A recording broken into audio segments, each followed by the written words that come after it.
Hello friends. आज की video में हम बात करेंगे आधार सीडिंग, एनपीसीआई, डीबीटी। आपने ये टर्म तो सुने ही होंगे। आधार लिंकिंग में क्या अंतर होता है?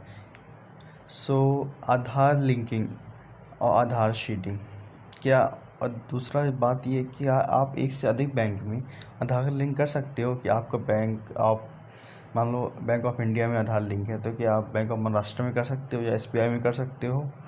इस वीडियो में हम बात करेंगे आधार लिंकिंग क्या होता है। आधार लिंकिंग क्या होता है कि आपका जो आधार है सिर्फ बैंक से लिंक कर दिया जाए। मतलब आप फिंगर से पैसा निकाल लो, ओनली ये आधार लिंकिंग कहलाता है। आधार लिंकिंग मतलब आप फिंगर से आप जाके कहीं से भी पैसा निकालना आधार लिंकिंग कहलाता है। 2014 में जब जनधन अकाउंट खोले गए थे तो सारे अकाउंट को क्या था, जब कियोस्क खोलते थे तो वहाँ से डायरेक्ट लिंक कर दिया जाता था। तो आधार लिंकिंग तो वहाँ से कर दिया जाता था। लेकिन क्या होता है कि आजकल आपने टर्म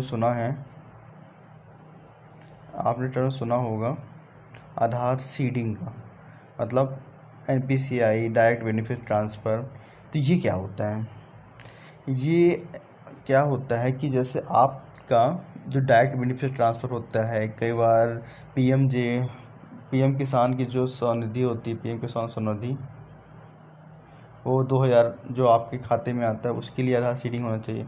आपकी जो स्कॉलरशिप होती है उसके लिए भी बोलते हैं कि आपका आधार आपके खाते में सीड होना चाहिए।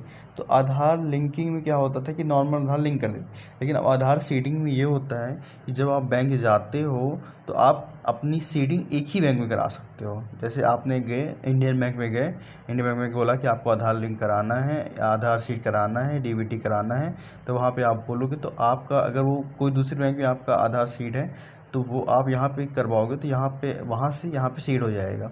मतलब जो भी आपके डायरेक्ट बेनिफिट्स की ट्रांसफ़र हैं, जो पेंशन है या फिर जो भी स्कॉलरशिप है, वो इस बैंक में आ जाएगी। क्योंकि आजकल सिर्फ आधार एनपीसीआई के थ्रू ही पेंशन जा रही है, अकाउंट के थ्रू नहीं जाती है।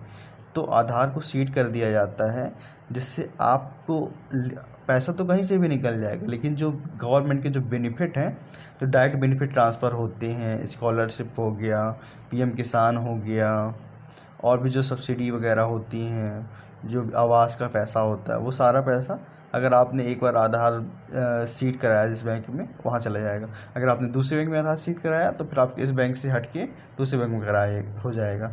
इसका मतलब ये है कि आप आधार सीड सिर्फ एक बैंक में करा सकते हो। सोच समझ के आप आधार सीडिंग कराओ, ज़्यादा बैंकों में खाता नहीं रखो, नहीं तो आपको भी फ्यूचर में दिक्कत हो सकती है। होप सो आपको आधार सीडिंग समझ में आया होगा। थैंक यू दोस्तों, मिलते हैं नेक्स्ट वीडियो पे।